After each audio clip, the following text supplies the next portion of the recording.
Okay, the microphone's on. Am I talking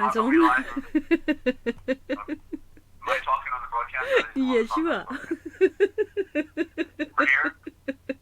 We're here? Welcome to the Forbidden History Chronicles.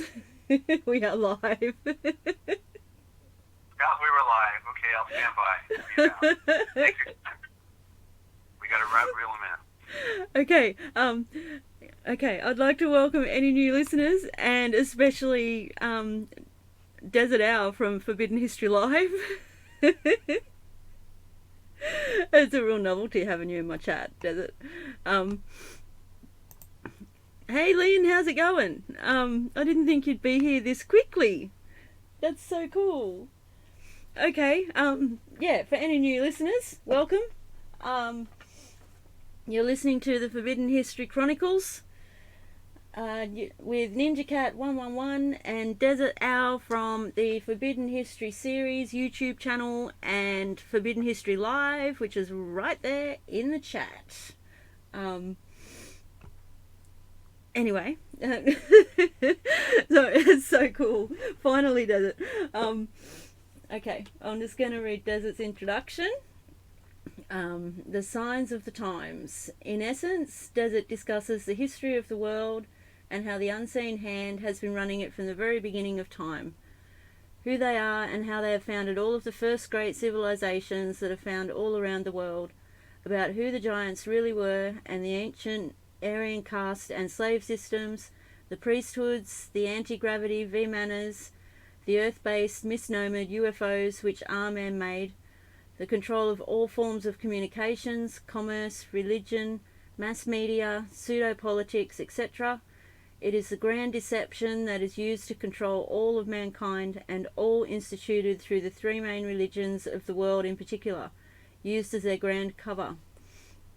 Their cyber code has been revealed to him because he has become adept within the study of the ancient alphabets, communications, symbolism, religion, custom, law, cosmology and mythology, not to mention the fallacy of today's political science and pseudoscience in particular.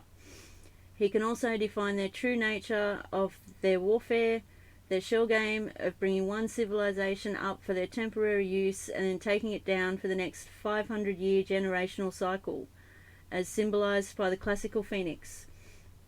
He discusses the ultimate in mind control, an ancient art, and the financial control, the secret societies and their blood occult rituals, and how they wage all wars throughout all time through the nations that they have created, which are all imaginations, plantations, and mere corporations. They have taken blood oaths to surrender their self-will and mind to their blind goddess, who has demanded our blood from the very beginning of time.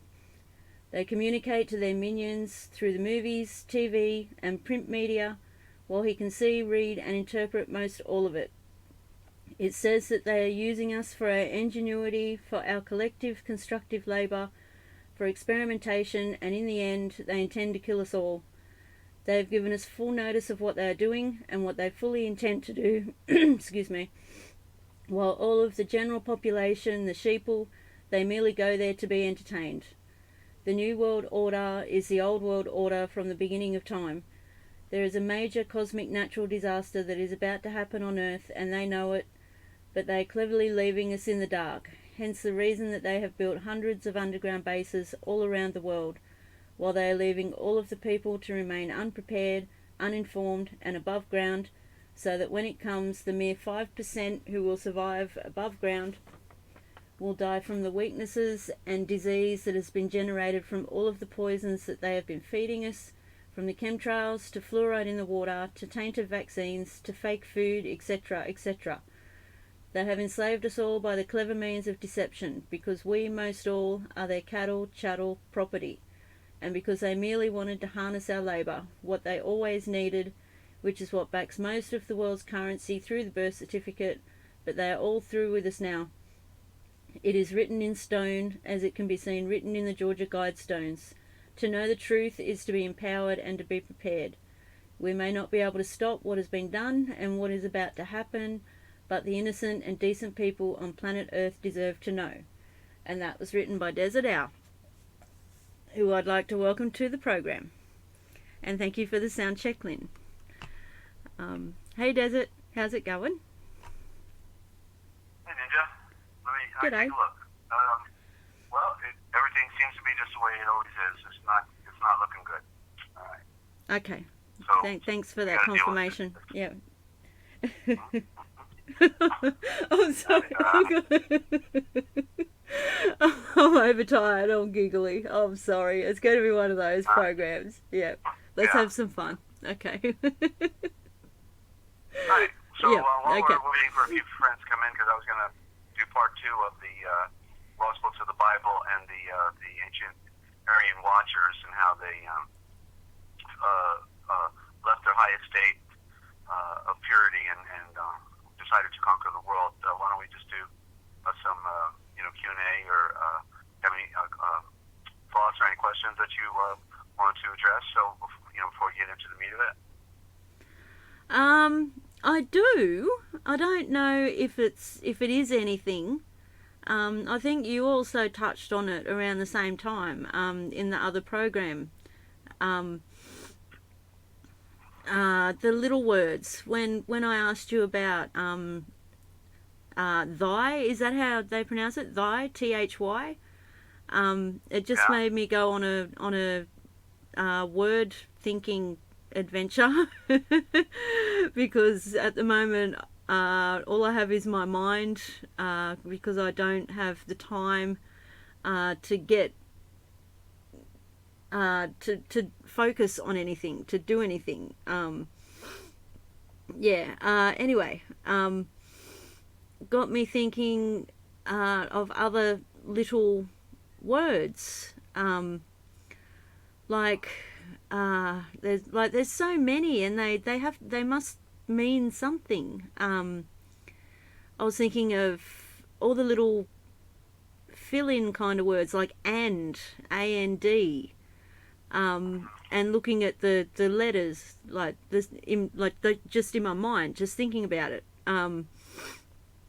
And also add, A-D-D, and then the bigger words that have add at the start, like addict, and I can't think of any more at the moment, but and you've spoken about how plus and minus have been switched. And it's all deception. Everything's upside down and back to front and opposite and mixed up. So the word add got my attention. I'm just rattling off what was going through my mind this afternoon. And also that led me to thinking about numbers, because numbers are important as well. Got me thinking of the word for each number, like 1, O-N-E, and we have 2, which is T-W-O, and I just went on and on. And anyway, I'm rambling. So I just thought I'd bring up a few things and see if anything sort of caught your attention, Desert. Everything catches my attention. I'm always looking, you see. And, but sometimes we, even in interpretation of what we're seeing, sometimes I think I've got the interpretation when I'm receiving a vision, when the Father is speaking to me, and then I realized, no, I didn't get the now I got the interpretation, so it might become more clear a day later or so. Most often, I get it because he's so powerful in the way he can express something. I get it, but sometimes when you're under a lot of stress or you're, things are complicated, then it just might be, you don't see it. You don't see it till you get confirmation, sort of. Like, I know what you mean. Well, or it's just interpretation. The confirmation is in the vision itself. Well, anyway, it's deep study to be able to read everything, and because everything is speaking in the cosmic order. If we know that everything is the voice, everything is the sound wave of the Great One, then potentially it speaks. He can use a bird, he can use a cloud, he can use any aspect of nature that he so chooses to get your attention. And depending upon where you're at, the more studied you are in the great mystery of life, then the more variety of ways he can communicate with you subtly and with accurate timing. So it's being able to read. It really comes down to being able to read. So everything is relevant in the spiritual realm, but not everything can be used by him to communicate with you if you're limited in your scope. How's that? That's good. I like it. Thank you, Desert. Yeah. You made me think of the cat vision that happened with me last year. I remember the dead cat. Yeah, that was a not so subtle communication. Yeah. Wow. See, the more refined we become, the more useful we really are to serve him. And so again, the further we move ourselves towards him, then he's moving towards us. It's as much as you want, that's what you can get. Or if you want to be a passive follower, it is possible to be fulfilled and in the body of Yeshua, and not be a deep study. In other words, because your heart is pure, you're not living in darkness. You're not closing your eyes and doing bad things. You're doing everything in your heart to serve Yeshua. So you can do that, and that's why obviously not everybody. That's reassuring. Head, Sorry, that's reassuring. Please continue. As a head figure, somebody at the head of the congregation, which is falsely called congregation, but at the head of a group of the one that's at the head of the group in the stead or in the character of Yeshua, obviously has the most knowledge because that's natural. That's the natural progression of things. But so the others that have their heart fully pressed to the wall of serving, then they're perfect servants, but they may not they're still trying to unravel this mystery. So they don't have to know it all. Nobody knows it all. It's a matter of it's really about, we read about the heart yesterday on Forbidden History Live, and it really is about the heart. Yeah. So when your heart is right, it really doesn't matter how much you know. That's the good news, you see, because we can all get our hearts right. Not one of us can climb that mountain of knowledge that we'd love to have. So no matter where you are on the mountain, if your heart is right, then you can have an experience and a fulfillment within the body of Yeshua. He says, wherever two or three are gathered together in his royal title, then he is right there. Like, just notice even this aspect of using the word, not name, and wherever two or three are gathered in his name. No, because name is in the mud, it's in the dirt.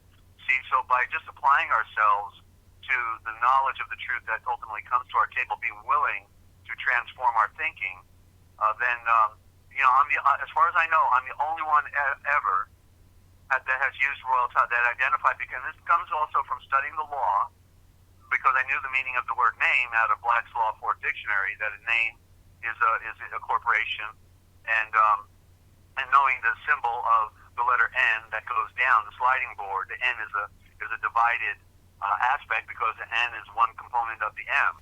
It's there's two N's and one M. So knowing the symbol, knowing the definition from the legal aspect, all of these things, so it's in the mud, and so we wouldn't dishonor Yeshua by saying he has a name. He has what is correctly the symbol of R, the letter R, in the primary symbolism represents the word royal.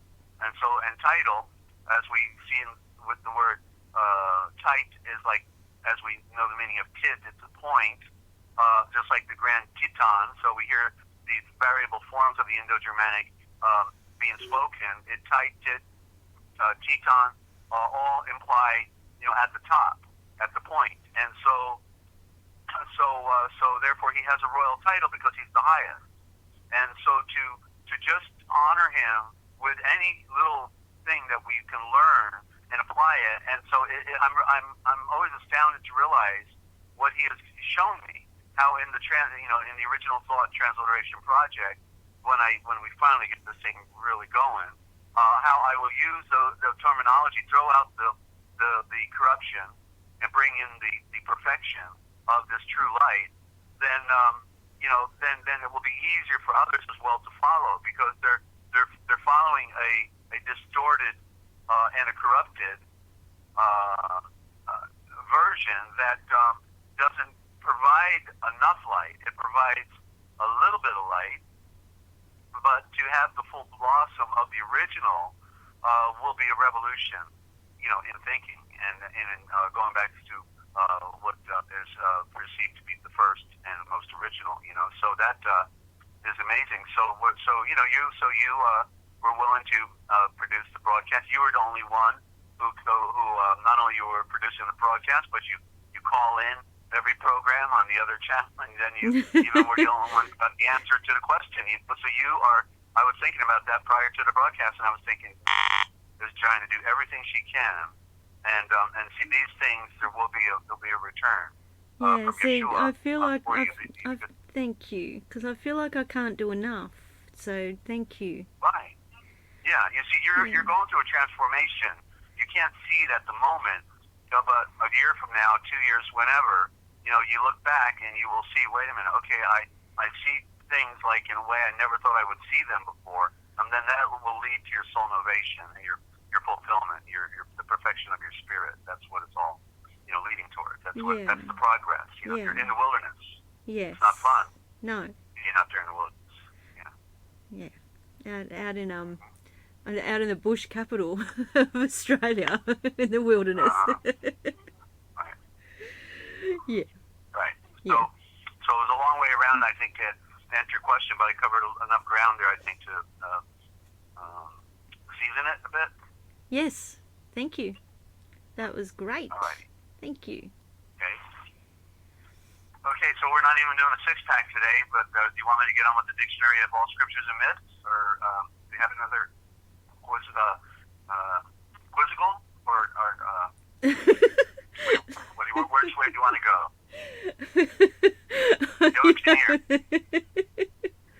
You're great with words, Desert. I love it. Yeah. No. You're welcome to start your read. And I'll jump in with questions along the way, if you like, because I'm not. Okay. I must admit, I'm not prepared tonight. With the toe issue and everything. I barely had time to sort of catch my breath before the stream. So yeah. So yeah. Okay. All right. Well, let me. Look in the book of Dictionary on the Scriptures and Myths. How is that titled again? The Dictionary of All Scriptures and Myths. And the word myth is a misconception, because myth, like, people use the word myth as to mean something that is false, and that's not a correct use of the term.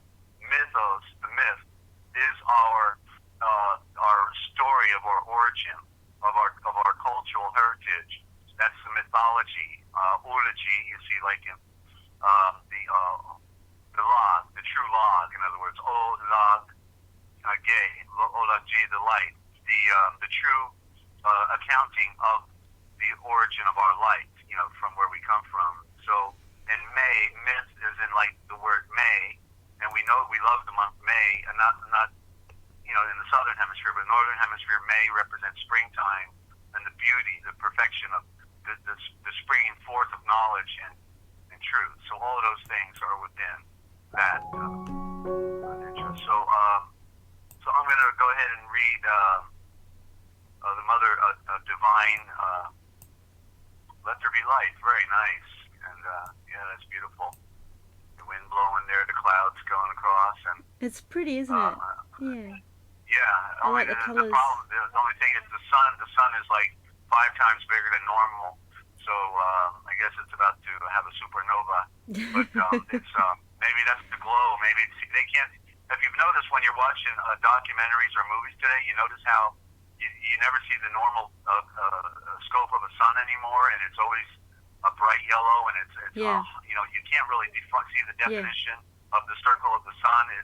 It's amazing where we are within this cosmic thing. You know, you grow up, and you know, for how long? For me, you know, like 50 years, almost 50 years of nonstop, half a century of observation of the sun, and its beauty, and it's like when it came up over the horizon, it was blood red. When it set, it was blood red. You could look at it and watch it go down, and you can't even look at it today when it's setting because it's got something going on. And our guy with the higher truth.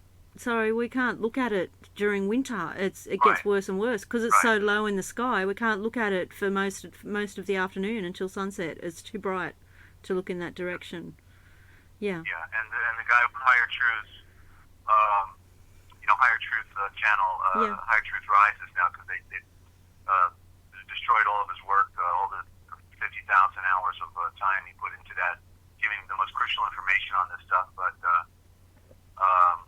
you know, he's saying that the activity of the sun that we're seeing is directly in relation to the binary star system that's in here, which the last viewing of his I saw, it's actually leaving. So the good news is that you know, if it's true, then the binary star system is now leaving. So all the activity we see with the sun reacting to the other star is, with, you know, all this activity as a result of that, then it's now dissipating over time. It won't be enough, I think, to save our planet because of the destruction of the you know, the ozone layer, and now the proliferation of the loosening up of all the methane gas in the northern hemisphere in particular. Yeah. So you know, we're still going down, and it's so tragic.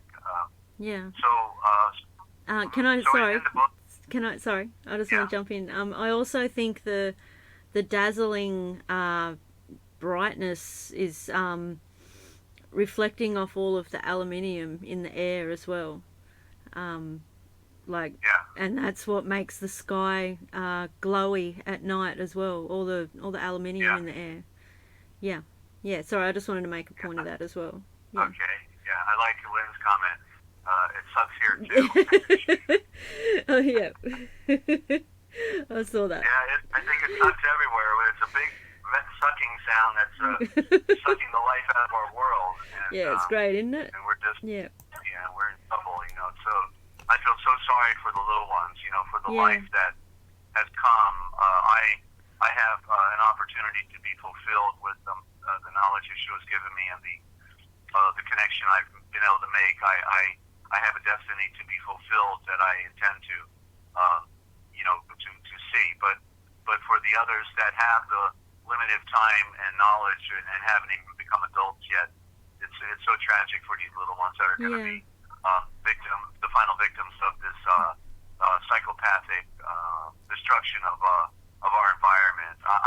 And they're born into it, so they don't know any other way. They don't know what it's like to see natural clouds, and it's sad. And so. Sorry. What was I going to say? I perceive that it is the industrial age that actually is the culprit that destroyed our upper atmosphere. Just like, and one of the things that really nailed it for me was when they talked about the supersonic transport plane. You know, they made about 15 of them, and I think they flew either for Britain or France. I can't remember, but there was a mini fleet supersonic transport. Remember, those were the ones with the really big wings and the nose pointed down until it got up in the air, and then the nose would straighten out and it would go up in 50,000 feet. 50,000 feet at supersonic speed. It would fly at near 1,000 miles an hour or something, right? So you can get to New York from London in practically an hour or something really quick. And so what the scientists that were observing, studying the science behind going into that high reach of the atmosphere with the exhaust of the supersonic transport concluded that the ozone layer would be absolutely destroyed if they flew those jets.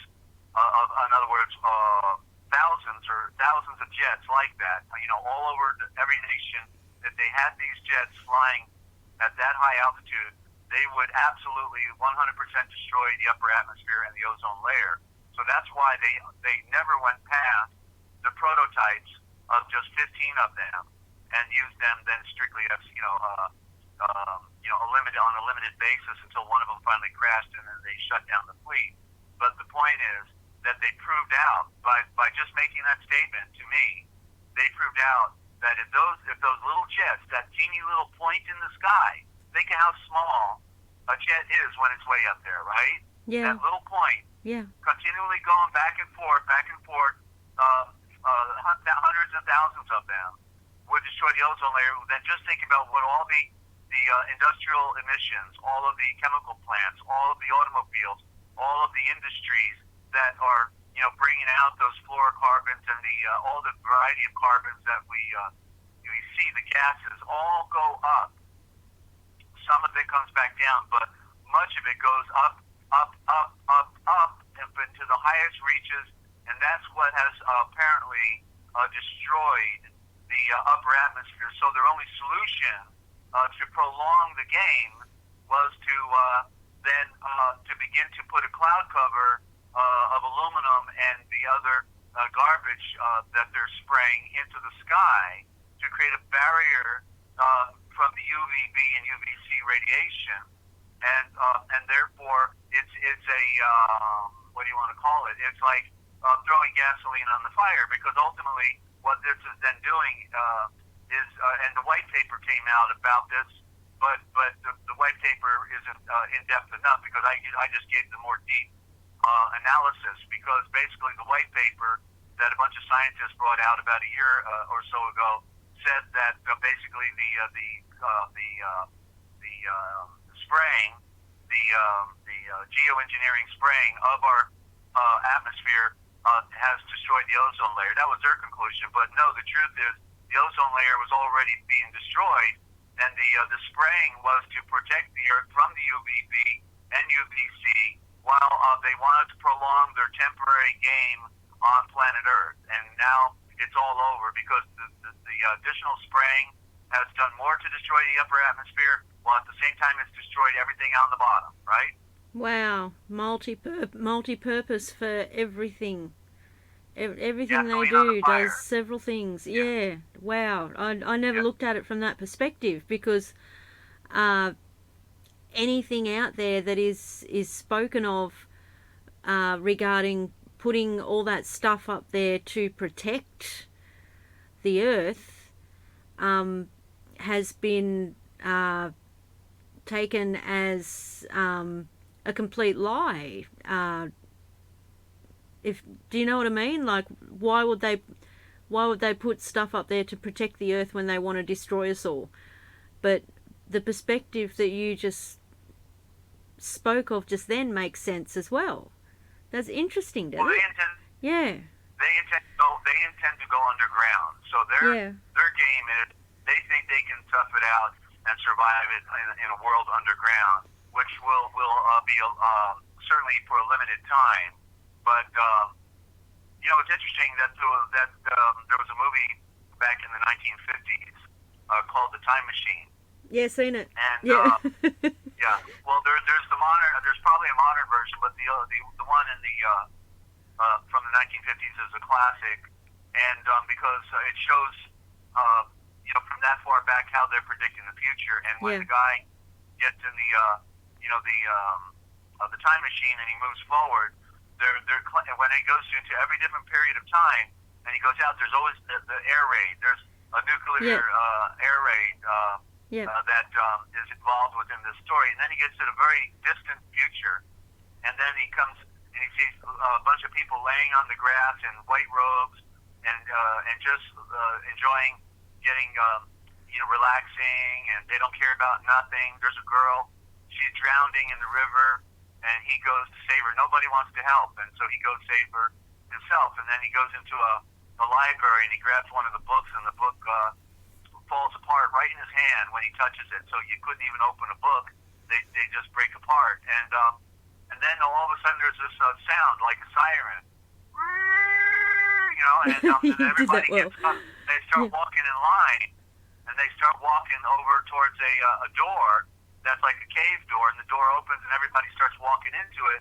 Then finally the alarm stops, and then the door closes again. And everybody goes, all clear, and so they don't know what they're in other words, they've been so conditioned and trained, they don't even know what all clear means, but they know it's all clear, and so they all go back and lay down in the grass and enjoy the peaceful serenity again, while the ones that went underground were going to be eaten for food, and and I see Lynn has part of the terminology that deals with the culture, because what was interesting when I looked, and back then we had the VHS, the video cassettes, and when I read the box back, and this is like 1980s, and it said that the culture that were underground were called the Elohim.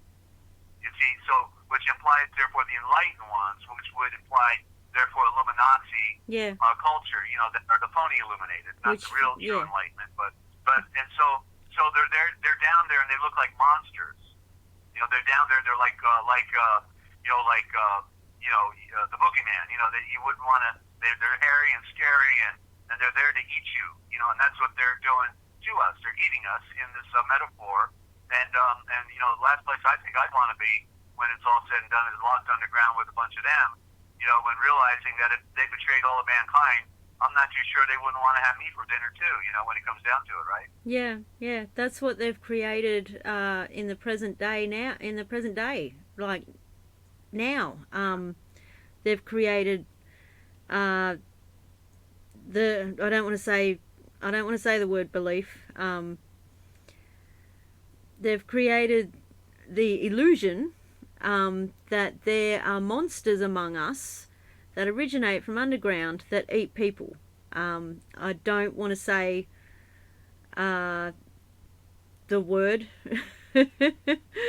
on this live stream. I'm getting quite wary of what we can say and what we can't.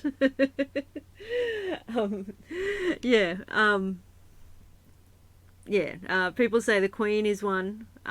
But yeah, I can see, like, I did a lot of research and on this, and I was convinced that there were some type of monster that walked among us. They don't change like David Icke says they changed it to lizards. I'm not talking about that. I'm just saying that they are already monsters, and that they are psychopathic killers, and they care not about anybody but themselves and their prestige and their perks and their priority being themselves in a secret clique that is out for each other, but screw everybody else. Forget the French. But that's what I'm trying to say. Like, they've created this perception. Like, I fell for it, and now I know it's all. Oh, okay, gotcha. It's all a lie. Like exactly what you explained about a movie made 70 years ago. And it's happening today. When it's all created by man. Sorry, please continue. I'm sorry. That's why I knew David Icke. There was something wrong with him, and I could conclude that he was a double agent.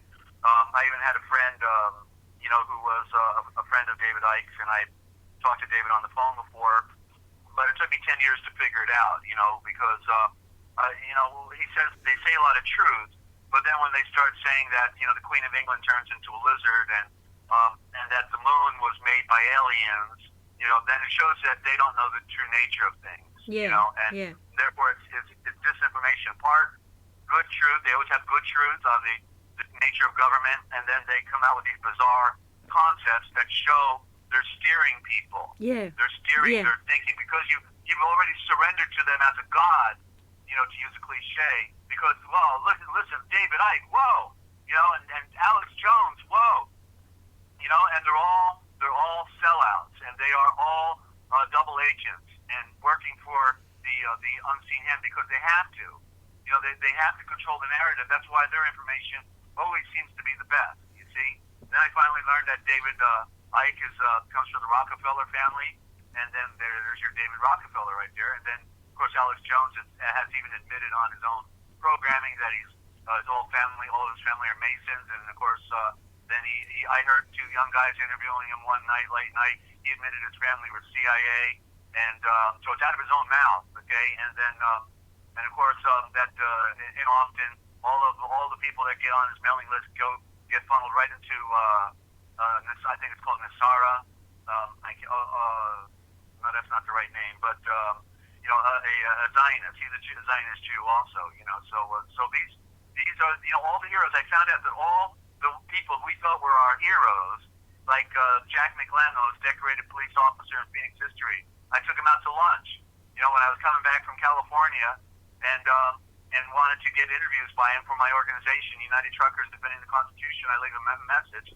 He leaves me a message back. Okay, Desert, meet me at Pancake House on I-10 and the 51st Street exit, and we'll do lunch. And it was on a Sunday, and I bought the meal, And then at one point in the conversation, he's got his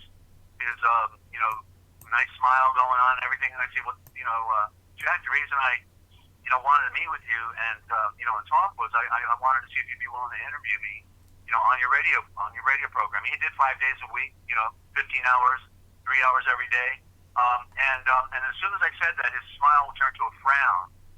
And because I was a novice, and green, still a greenhorn, I didn't know, what to say because I realized he was uncomfortable with, and I said, that's all right, Jack, think about it and, get back with me, okay? And so what I learned about, and his good buddy, he's the most decorated police officer in Phoenix history, and then we got a guy who he hangs out with, Bo Greitz, who they made a movie about, the most decorated, Vietnam veteran in history, and, put two and two together because, you see, they're both the most decorated, so everybody bows down and worships, and, oh, Jack, whatever you say, man, we follow you, and Bo Greitz, and, and I heard Bo Greitz on CNN, okay, CI, who, and on there, he unlike, when he's hanging out with his Patriot buddies, when he's being interviewed on CNN, he says, well, anybody that thinks, black helicopters are real and listens to shortwave radio must have a mental problem, So there he is now, the turncoat, talking about the people that want to follow him. Yeah.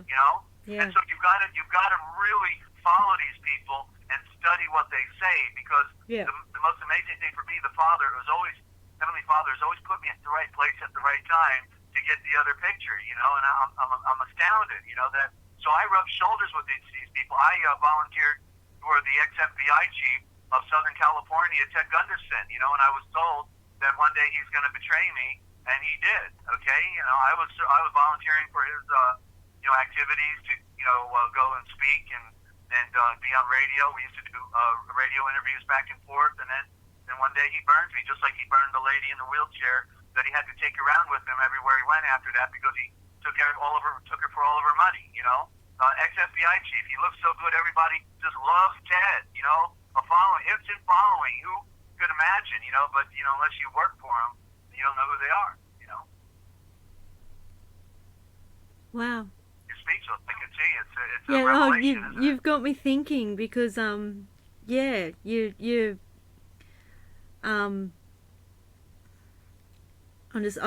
have no words. Gwen says I wasn't speaking French. She said I was speaking English.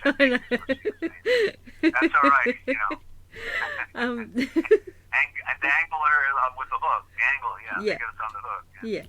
But it's the same. I mean, I could keep going. In other words, Yeah, they come across as decent people unless like you need to be able to recognize the lies and all the fakery.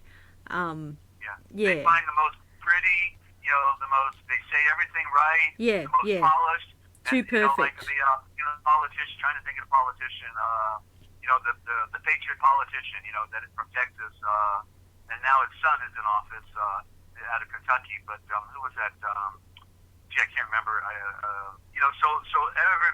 And then I see him one day coming out of an automobile giving the owl symbol, like secret society seen in the dark, mysticism. Yeah. So, I get a bad rap because of that, because Moloch's an owl, therefore desert must be, related to Moloch or something. Yeah, but you don't give everyone secret handshakes. Moloch was an owl, I didn't know it. You don't give everyone secret handshakes and hand signals and stuff, though. Moloch's a black owl, I'm a white owl, okay? Yes. So owls are cute. Who can't like an owl when you see the bird in nature? But that's why the occult take it on, because the owl had a great mysticism behind it. It's the bird who sees in the night. It's not a prey. It's a predator.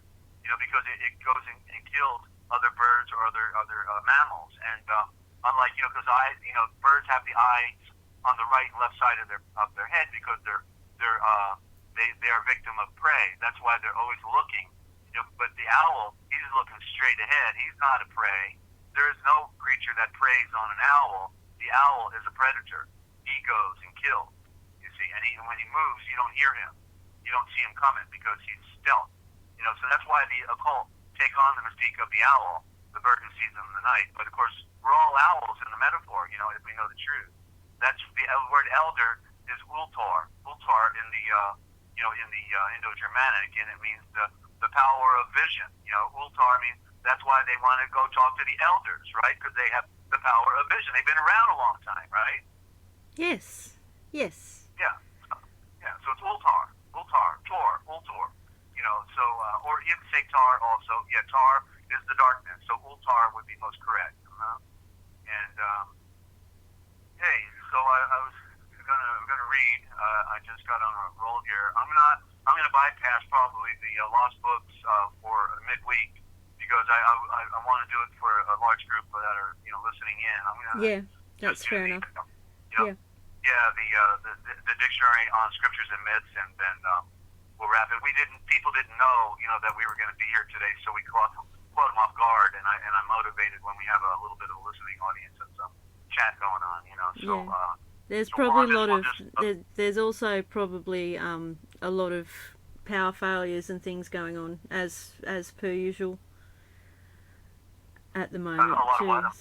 Power failures and internet problems, and it's constant, does it? Well, it's ongoing. Yeah. But people will get used to the new schedule. I'll start advertising it when I get time. Yeah, so. And I'm trying to bring him in through now that I'm able to access chats and leave comments with Forbidden History Live. I'm trying to draw them in, and then of course they'll flow over into our venue here as well. So promoting is good. Needs to be done because the algorithms and the system is all against us. Yeah. Yeah, and I just want to say I love that you can type in the chat. That's so cool. It's a novelty, does it? Yeah.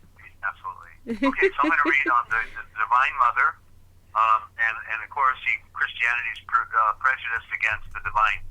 This terminology, Divine Mother, because they only had the Father. What happened to the Mother? How can you tell me you can have a father without a mother?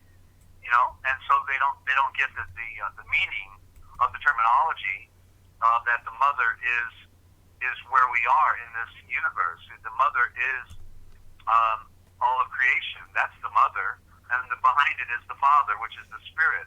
And it was I had some thoughts earlier before the program. I want to see if I can draw it in. The mother. The mother. The axiom is the mother and father are one. The mother is working for the father in the metaphor, and so the problem classically the woman has gotten the bad rap because she represents creation, which is material creation, and material creation is temporary, and so that's why the woman carries the baby, because she's being used as a conveyance to bring forth life. But the spirit is the essence of life and our of what we have to be, and so therefore it is antithetical to matter. Therefore, in the metaphor, antithetical to mother, and then so that's why. So when the Father is finally introduced to us, we see that when Yeshua comes, he introduces us to the Father, and so he represents spirit. And that's why the male is bigger than the woman, bigger muscles, right? Not as much emotion because he's got a different psyche about him. The emotions are drawn from the physical creation, the physical triggers that affect the woman. She can cry more easily. The guy, he's too rigid and tough to be able to break a tear.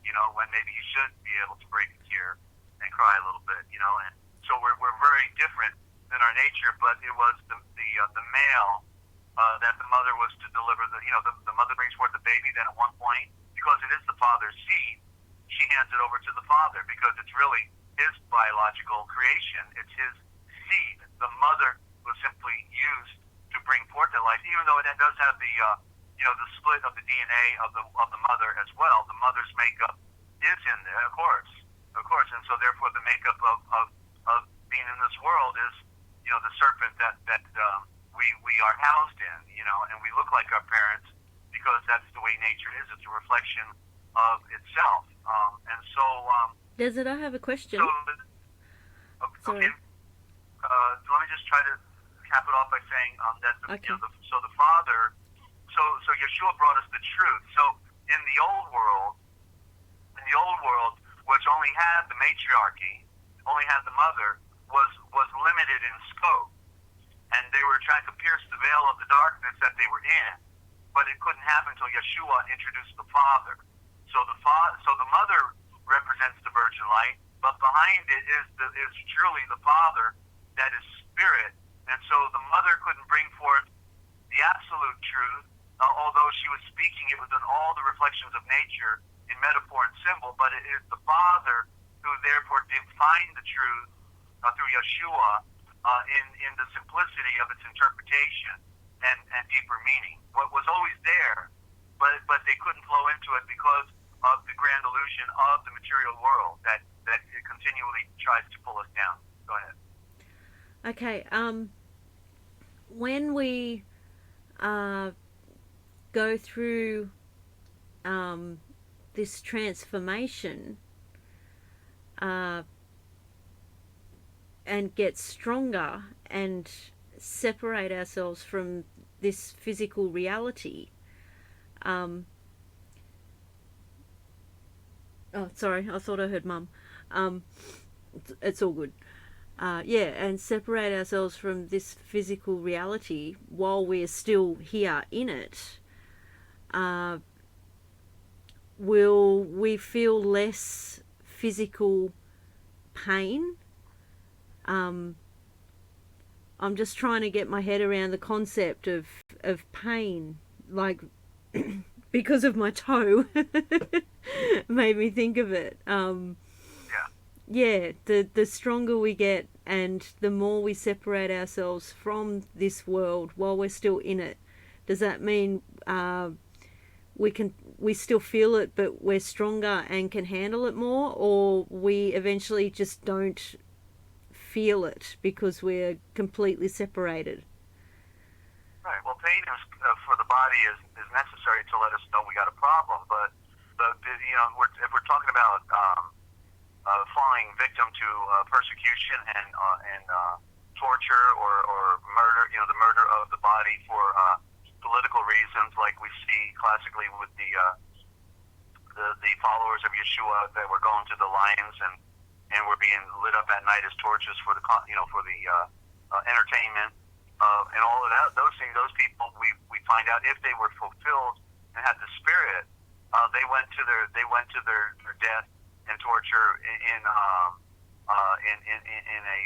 style that was exemplary of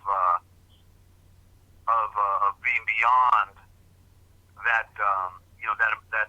physical reality, because something happened with the spirit taking over. Like one of them is one of the classic ones in the Lost Books of the Bible and the Forgotten Books of Eden. Actually, with it's either Polycarp or Ignatius. I get confused with those two. But the one that was taken to the arena,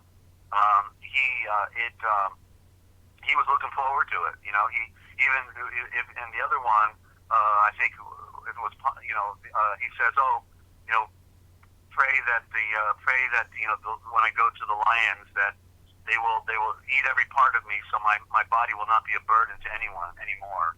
And so they looked forward to the event. They did, because they knew that this world was the illusion, and therefore, in another sense of a metaphor, an enemy. The enemy is this material world, and so because they had the spirit, they had something that we are still wanting to, find that fulfillment in, this transformation of our being onto the other side while we're right here, the fulfillment of that.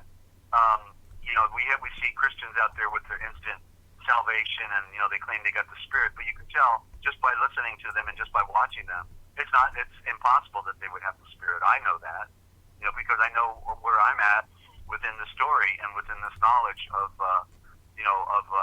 being able to interpret it properly and to translate the scriptures to correct what has been destroyed.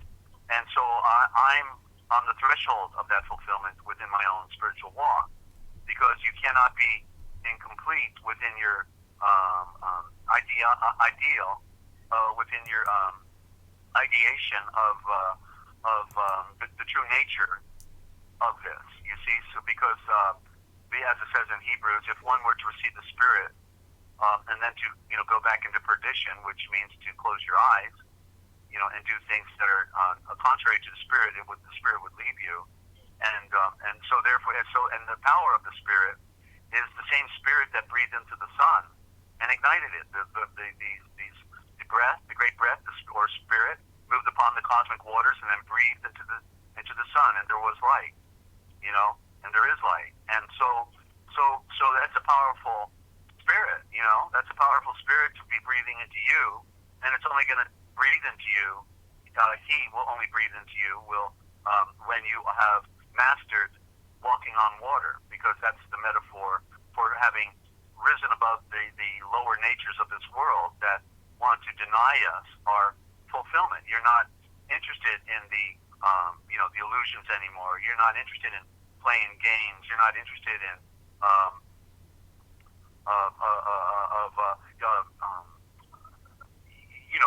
automobile racing or watching football. Yeah. Because you know that your time, you have surrendered to another world that has no time for that stuff.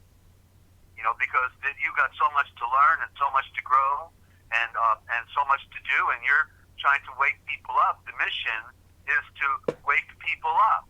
That's the exciting activity that we're engaged in, is attempting to wake people up to the reality that is in front of us that we can't see. Because guess what? If you don't get it, you're not going anywhere. You're going down, and you are not. In fact, you're not going down. You are down. You're at the bottom. You're the amoeba, and you can't even see it. You are the serpent, and you can't even see it. And then you want to talk about, Jesus loves you. Yes, I know, for the Bible tells me so. While you go, still do the things that are of the world. So it is a great enigma, that we are trying to overcome. So pain is, comes to us in different forms, but certainly our tolerance, it will be far greater with, having the connection with the Father of Light above. In fact, He protects us from disaster and tragedy that would others in the outer darkness would automatically fall victim to. That's why it's called the outer darkness, where there's weeping and the clenching of teeth. because out there they fall victim to circumstance. But within the rough, and that has nothing to do with your toe getting injured, because we're all still going to stub our toe.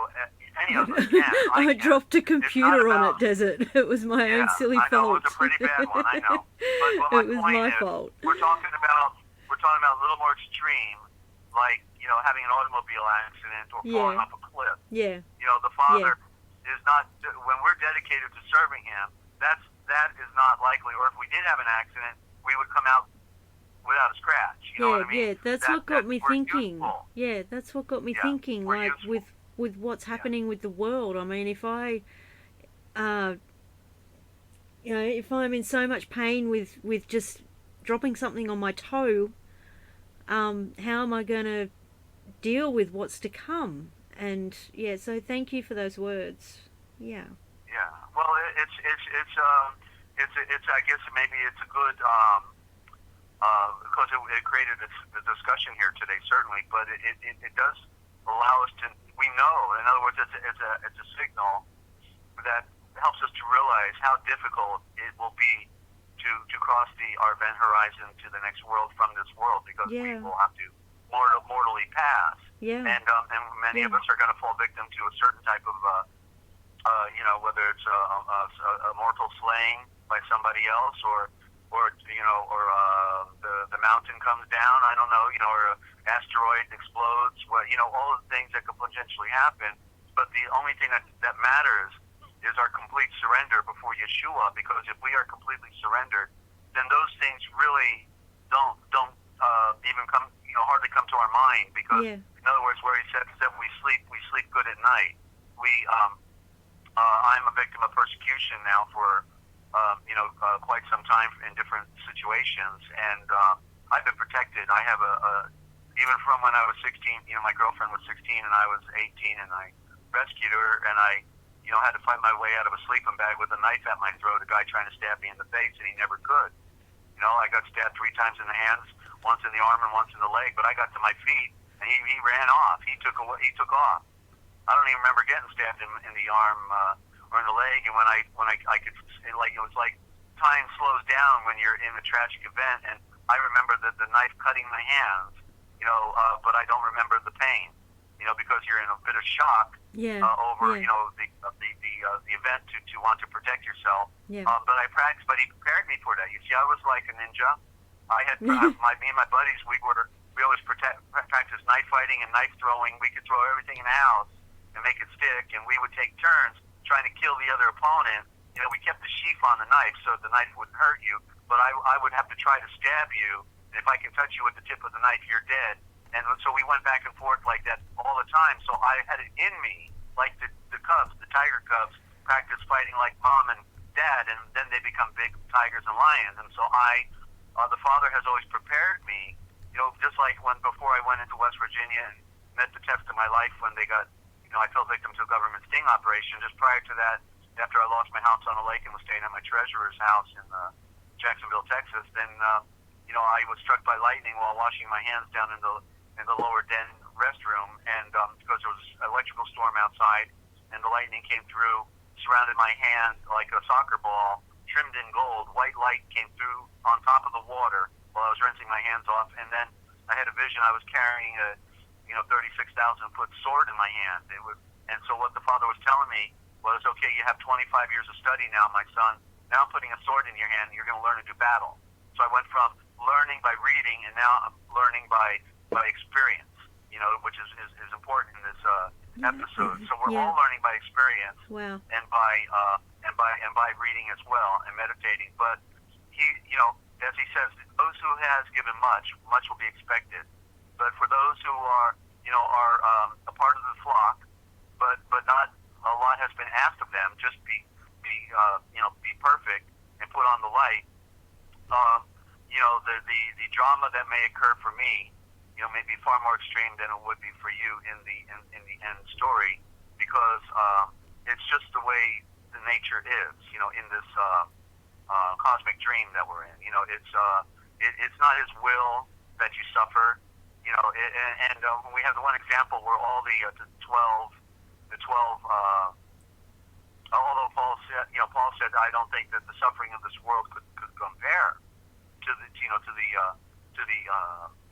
illumination and the fulfillment that we'll get on the other side. So there is no suffering that would compare with going where we want to go. But even with the 12, Yeshua had one that was his buddy from childhood, and that was John. It says that who he loved, he especially loved. That's because they were friends from childhood, and so when all the 12 were going to be martyred, and in the end of Gospel of John, Kefe finds out he's going to be martyred, and then he says, so what about this one? Will he also be martyred as well? Because it says, will he die? You see, and it's a mistranslation again. It's not that will he die, but will he be martyred? And Yeshua said, if I wish that he would remain while I am coming, meaning as a spirit, while I am coming, what is that to you? Follow me. You see, so then Yalganun continues to write, and he says, so it was stated that not that he would not die or not be martyred, but that what happens to him while I am coming, what is that to you? Follow me. And so he says, and this is the account of the one, he was referring to, meaning John. So what happens is John is the only one of the, what we call apostles, correctly, Malagaim, royal messengers, not apostle. They're not packages in the post office, not postal. And that he was the one who lived, the only one who lived to be of old age. He was also allowed to take care of his mother. After the crucifixion, he said, there's your mother. And so for a time, he took her in. They were family, as family could be. So Yeshua was showing us by this picture that he knows that the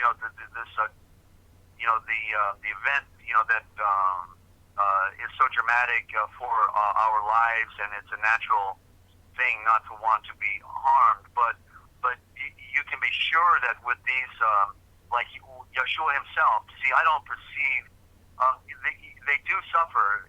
There's no question that there is a certain element of suffering going on, but what you can't see in the story is the visions that they're happening at the moment they are being tortured.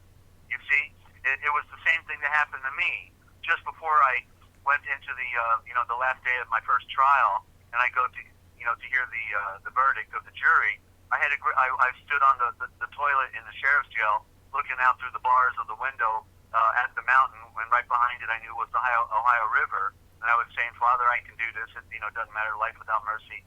What's that in eternity? So I was giving thanks, and I wasn't getting caught up in the drama of what they were doing, because it's an illusion, and just saying I'm grateful, giving thanks. And I was having a vision out the window. I had a vision in the sky, you see. And so when I'm going back and they're reading the verdict, I'm thinking about the vision. He just told me, without stating what the vision was, to keep it simple. The vision was telling me, you are now in the clouds. Okay, you are now in the clouds. And actually, okay, so it was a cloud. It was coming up from behind the mountain. In other words, there was nothing in the sky. And then all of a sudden, what looked like a sheet was reaching up and came out from behind the mountain, and I knew the river was there, so from the river, and then it just hovered. And then all of a sudden another one came up from behind the mountain, and then it joined the other sheet, and it got bigger. And then another one from behind the mountain, totally unnatural. It was totally unnatural. And then another one, and then so I realized what he was doing was showing me a vision and the formation of a cloud that was surreal, not normal. You've never seen it before in your life. And the sheet, just the fact that it was a white sheet reaching up, as if it were reaching up with one of its corners and then touching the other and coming into it. And so he was telling me, you are, because I knew that I had to get the sentence of death before I would be set free. I concluded that when he was giving me all the visions, that I was coming out, when I realized I was living in Bethany, and that the courthouse was at Moundsville and everything, or excuse me, at Brook Kent. What's the name of that town? I can't remember, but Wellsburg. Well, everything happens by a well in the scriptures, and then it's buried at Moundsville in the regional jail. And then the prosecutor's name, David B. Cross. I'm being nailed to the cross. So I saw all the metaphors and and symbols around me. Yeah. So I realized that I was doing a metaphorical story of Yeshua in my persecution and prosecution, and therefore I realized I had to get the sentence of death before that he would set me free. And then there's the verdict. I get life without mercy. Within 20 days, the senior investigator in the sheriff's department comes forward with the exculpatory evidence that was hiding somewhere else, and he says, "Oh, this was misplaced." So he's covering for his department while he's coming to my rescue, with the evidence, because they knew that I was a patriot. They knew I was a follower of Yeshua, and that I didn't. He even knew, the senior investigator actually had a run-in with the individual I had to shoot, that was being perpetrated to commit violence against us. He knew exactly who this individual was, and drafted an affidavit stating it. And so his testimony was crucial in my being set free at the second trial.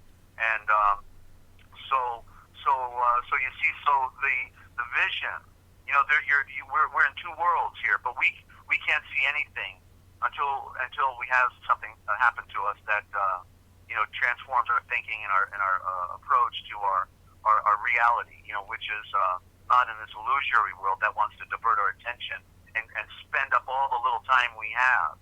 The most precious thing we have is time, and if we don't use our time properly, then we've just lost it.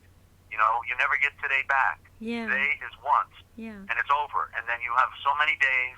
You've got to pull this together, and so it's not to be caught up in the drama of the pain, but to get caught up in what's behind the scene, behind everything that's going on. So yeah, it was painful to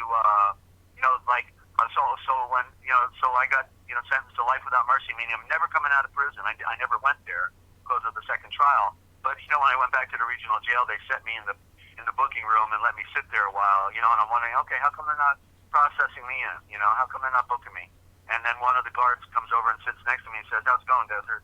It's going pretty good. How you doing? And he says, "Well, you're not, feeling like, committing suicide or anything?" And I said, "What are you talking about? I just wish you guys would get my book out of my property bag. So I've been asking for it for a couple of weeks. You care about how I feel? Do me a favor, go get me my book on the Hebrew Gospel of Matthew so I could be reading that thing and, get on with my work here, And so you see, I was not where most people would have been destroyed, to hear that they got sentenced to life without mercy. I just had a great vision in the sheriff's jail. You guys have no idea what's happening inside of me. You're looking at me from the outside. You got to see what's happening on the inside, because all of this experience was necessary for me to come to the next level, you see? Wow. I was just even thinking, bumping your toe yeah. is important, you see? Okay. Cool. You gotta give thanks, Ninja. Give thanks. I know. I have.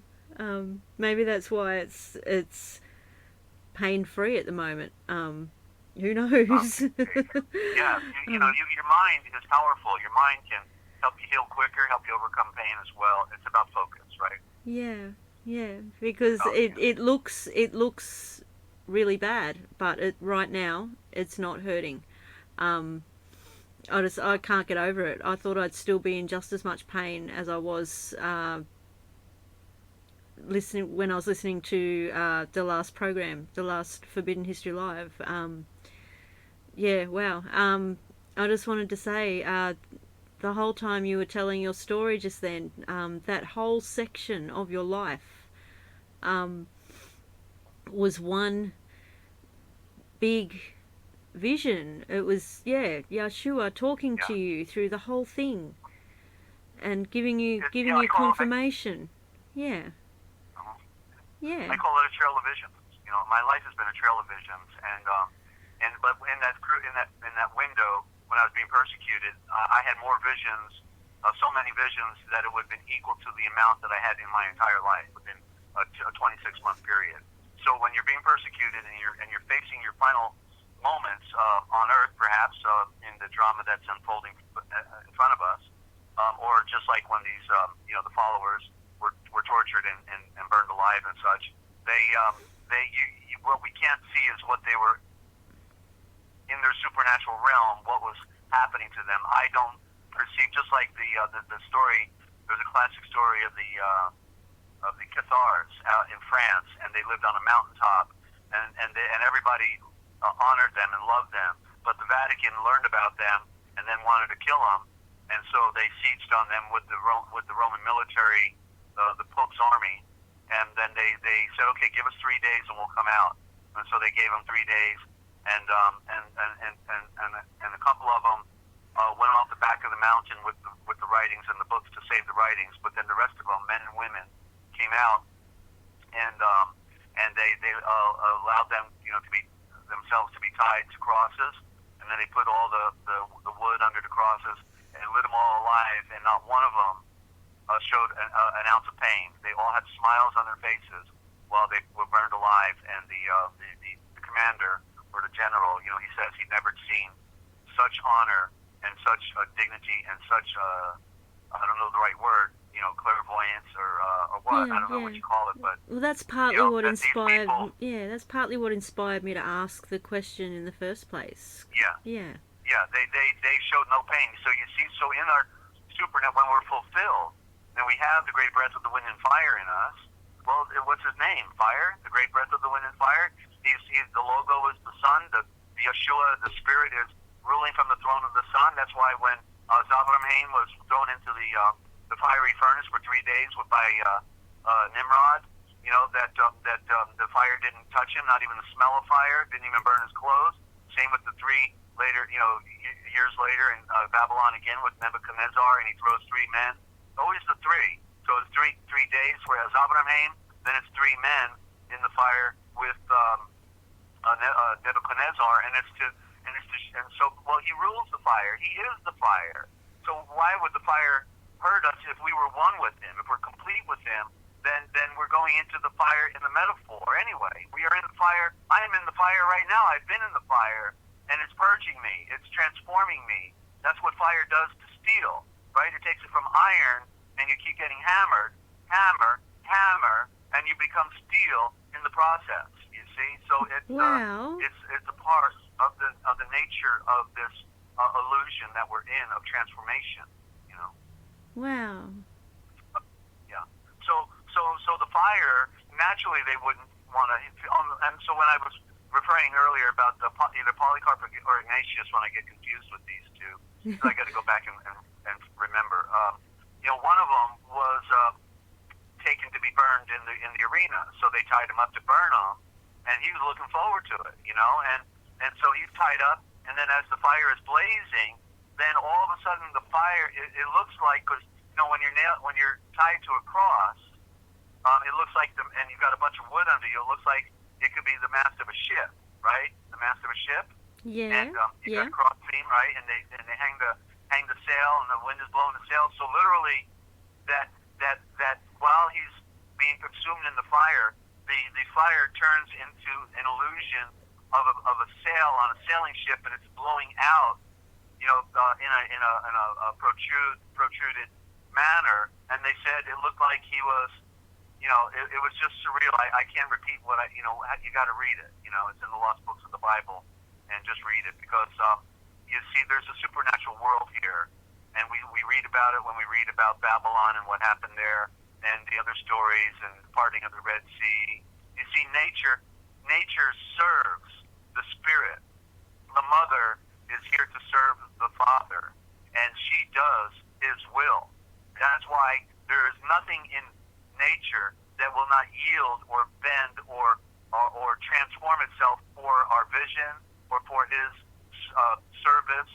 You see, it's and I can't get over. I'm talking about something nobody else talks about, and we got 4 listeners. That you think people would want to, gravitate to being visionaries and having. This is amazing.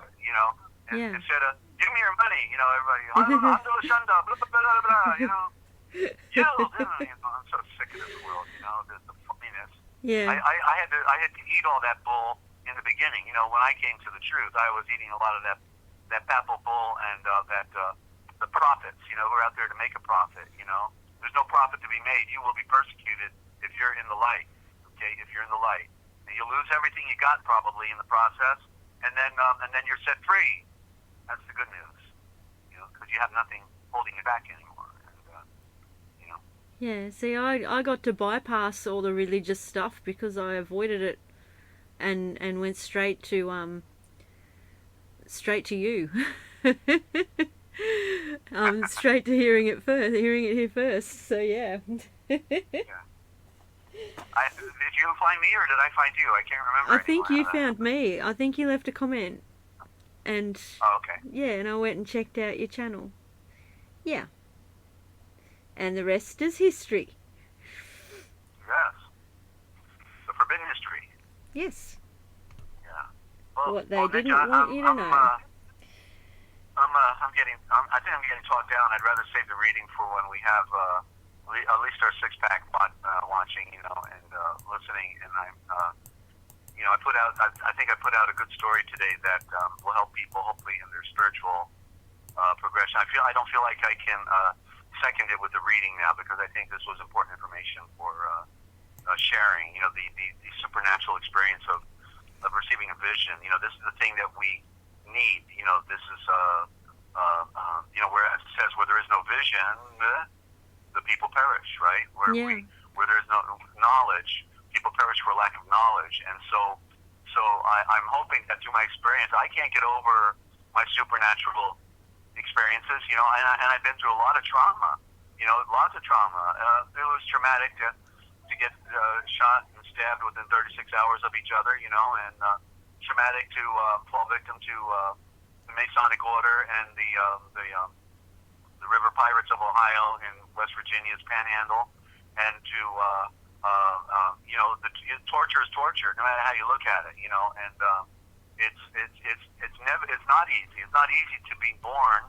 The first time the baby comes into the world crying. Wait a minute, why'd you kick me out? I was happy where I was. You kicked me out. Now I'm out here in this cold world and environment, and people smacking me and everything. What's going on? Then then life is tough. And then we got to be born a second time. Whoa, what's that all about? The second born?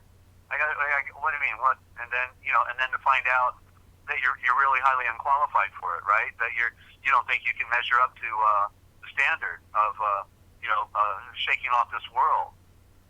Yep. Shake it off. I can relate to that. It's not easy, right? Yep. Can I run something? Okay. Go ahead. Sorry. Can I run something by you? I think I'd like to say it live, because everything we say here can help somebody. And I'm still wondering about it. Talking about what we were talking about. I love it when you write in my chat, does it? You what? I'm sorry? Oh, sorry. I'd like to say g'day to Forbidden History Live again. And he's popping up. He pops up everywhere now. I'm glad you remember. Anyway. Talking about pain and the importance of it and all of that we've just been talking about, and what brought on the question being my toe. So it sounds ridiculous when I say it. Right. By the way, toe is tau, and that means at the end. So go figure. Okay. Tau is toe. Go ahead. I did stop myself from going in a downward spiral. Like, I handled it a lot better today than I thought I would, and as a result, things with Mum were a bit calmer than they could have been. Anyway, and I had to lay down before the program because I could barely keep my eyes open. And I thought, I don't want to cancel this. I'll have a lay down. And it was only for like 30 minutes or so I couldn't really have a snooze or anything.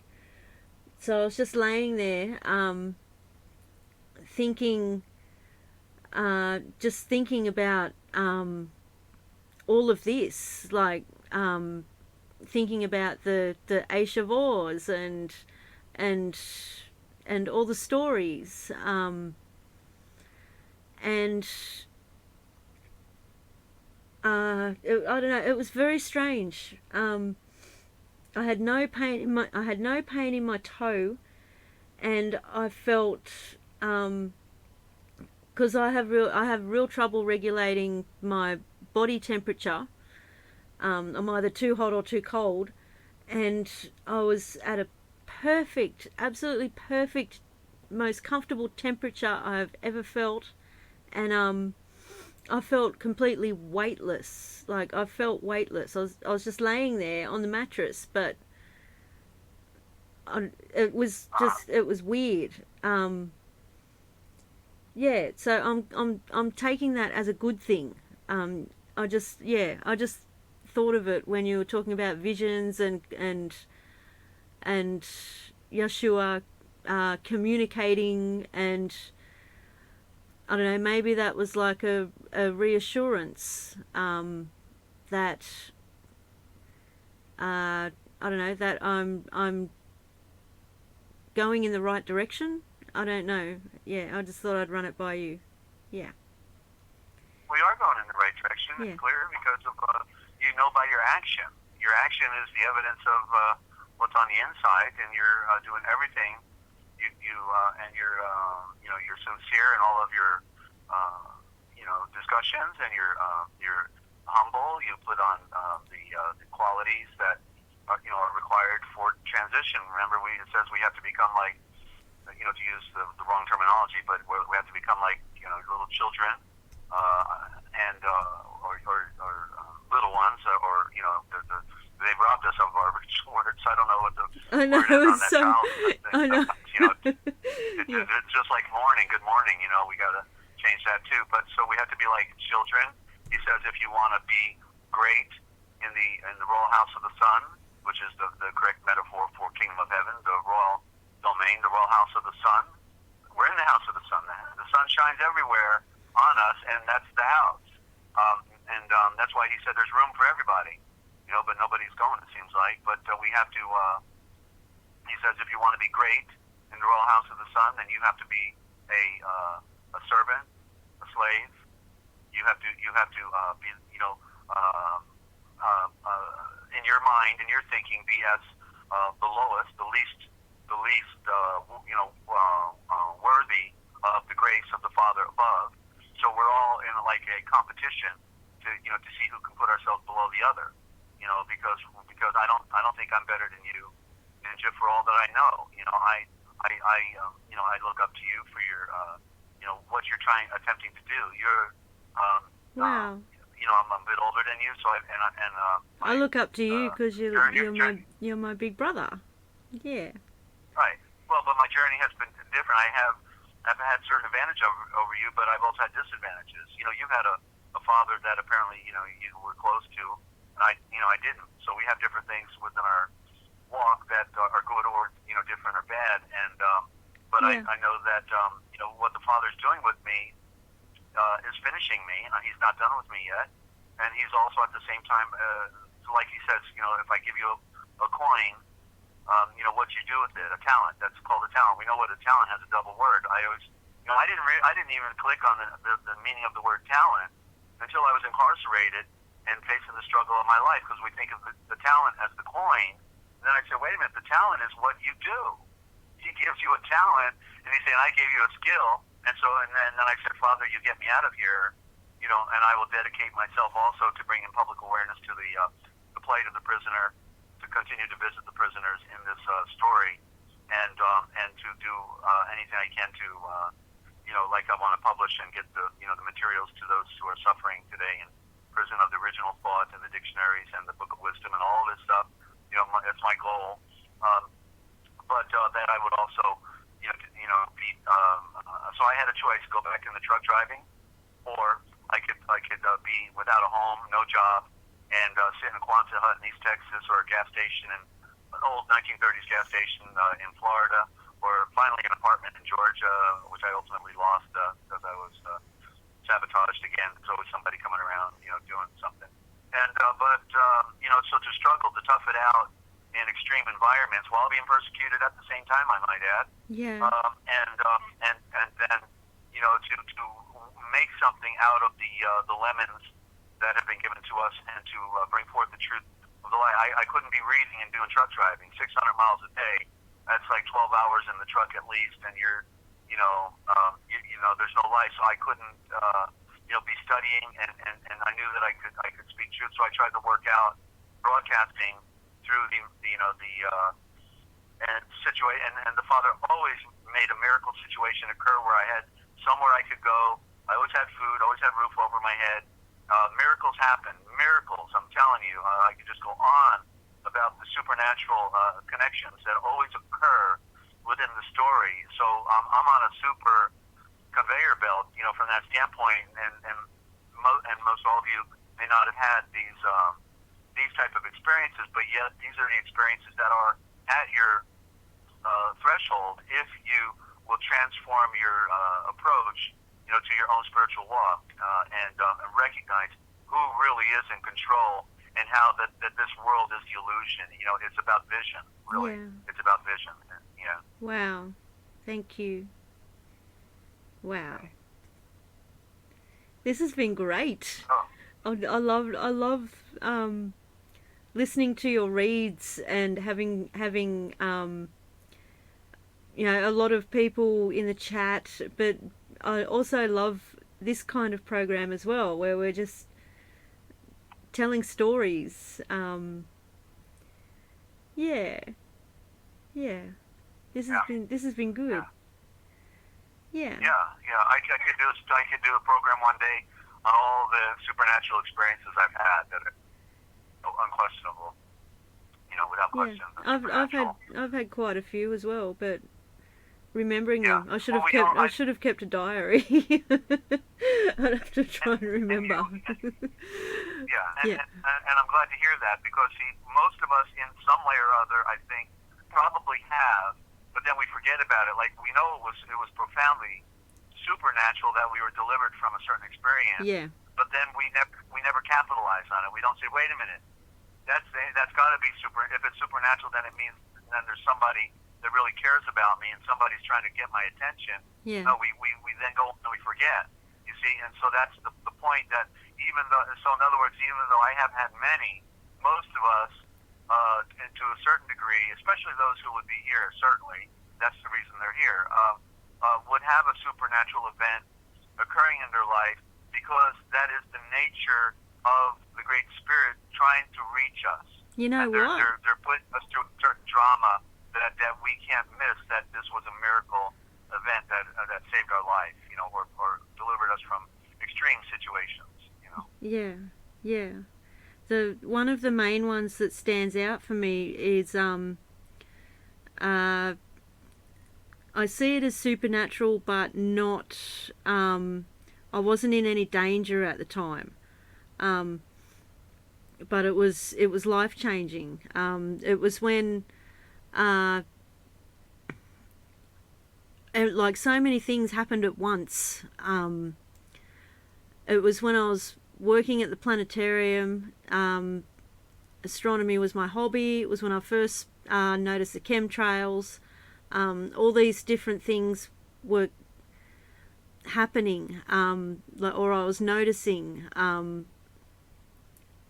Anyway, at the same time, I met a man named John, a very peaceful man, just for a few minutes, named John, and he gave me a VHS video of the report on Iron Mountain, and that was life-changing. That put everything that I was seeing that connected all the dots at the time, and I think that was Yeshua speaking to me, showing me something, even though I didn't know it at the time. So like, it makes me think of the poem Footprints in the Sand. I think Yeshua has been nudging me and been with me the whole time, even when I didn't know it. Like I thought, I just didn't know. I didn't know there was such a beautiful energy here with us, protecting us, that we're part of. I didn't know any of that, and yet he was there with me, beside me, the whole time. Yeah. And I think being given that video by a stranger wasn't a chance encounter. It was my first official communication, I guess. I don't know. Yeah. So just like the trees are reaching out with branches, because I'm getting a picture while you're saying that, and the illustration to me is that we see the trees, they reach out with branches, and so it's coming from the root. It's coming from the source, and the branches are reaching out. So it is from the root, the source that is reaching out to you in the great mystery of life, trying to get your attention. The leaves on the tree can symbolize truth, from that standpoint, that is being presented in the green leaf, but ultimately they fade and they die, and that's the cycle of life, that goes on. So yeah, absolutely. I'd like to hear some other stories. If somebody wants to come on the program and share a supernatural event, that'd be fantastic. That'd be a great way to break the rhythm here to that'd be share cool. stories. I would love to hear. I got so many of them. I could do a program on them, really. Yeah, we do take live callers. Please text Desert on 608 we'll even take dead callers. I don't care. 566 72. Let me repeat that number. We pay you if we can afford it, but we can't. So. 608 566 7295. Desert. I just got to call a story one day to bring it on. Okay. I Someday. Like the story about being in the jet seeing two suns. That was pretty good. Yeah. The what? Sorry, I heard two suns. Did I hear right? On the plane? Yes, that was part of her wake-up call. Yeah. When she was in a jet. Yeah. Wow. What a way to wake up. Yeah. That's what she's looking up. Yeah. Yeah. Yeah. Well, she's been looking up all her life, I think, from what I gather. She's always on top of everything we're talking about, and so I think she was connected with the lost writings, if I remember right. And so she's been a deep study herself. Yes. Right. Much appreciated, Lynn. Thank you. For the sound check earlier as well. I forgot to thank you. Just thanks, Lynn, for everything. Like Lynn's always there for me. She's great. She's over here for me too. Yeah. Okay. So, all right. Well, then I think we got a wrap for today. We did a different type of a program that just was spontaneous, and it was good. So grateful for everybody. Certainly, Y'all Love couldn't be here today because she had her phone service go down with the internet, so it won't be fixed at least till tomorrow. So we wish her all the best,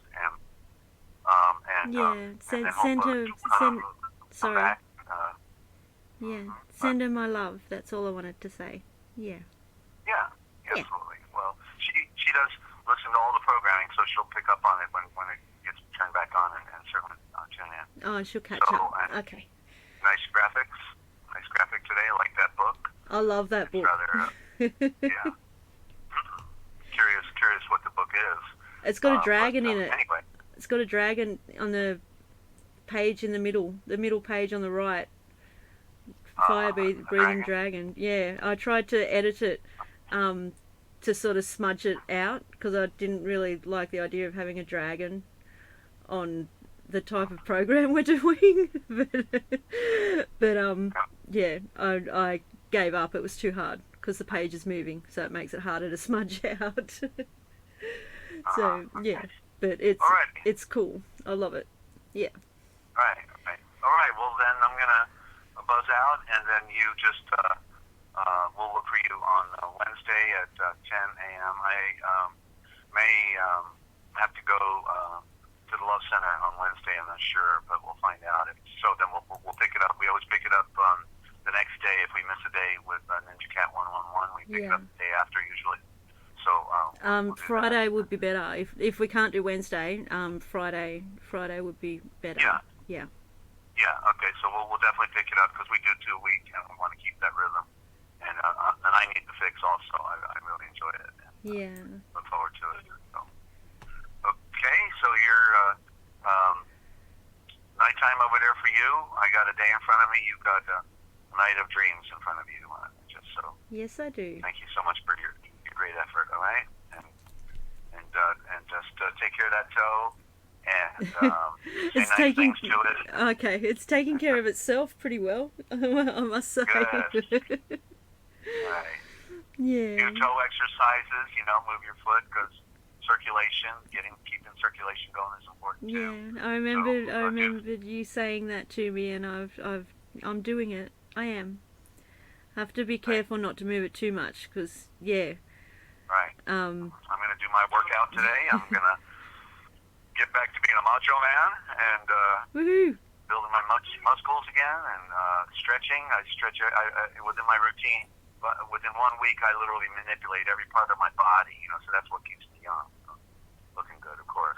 So. Good. That's good, Desert. I'm realizing hobbling around on a walking stick is using different muscles, and I can feel it. Oh yeah. So that's a good thing as well. Yeah. Right. Maybe because I've been saying a lot lately. How am I going to do exercise? I haven't got time. I need to do more exercise. I've been saying that, and you know what? Be careful what you wish for. Right. I stubbed my toe, and now I'm working the muscles. Right. There you go. Yeah. Well, it makes your other problems seem a lot less extreme, right? Once that happens too. Yes. Right, and gives us another appreciation for a lot, other things. So, all right. So I'm going to plug out, and we'll look for you on Wednesday. And thank you, Lynn, and everybody else that's tuned in. I'd love to hear from you. You can contact us always on the side. We're here to take calls. Leave a message if nobody answers because we do get them, those other phone calls, and so we typically. Expect people to leave a message and we can return your call if you let us know what you're calling about, okay? So just so you're aware. And so that's a wrap, and we'll look for you on Wednesday. Peace and love, everybody, okay? And all the best. Okay, thank you, Desert. Thank you. Right, bye-bye. See ya. Thank you. Peace and light. See you. Okay, that was it. The Forbidden History Chronicles. A bit different tonight, but I enjoyed it. It was really cool. Thank you guys for joining. Thank you, Lynn. It was good to see you got here. It was good to see you didn't miss much. You were here pretty much at the start, so that was cool. Yeah, hugs to you too.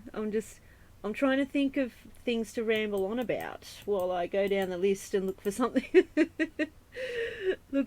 to play at the end.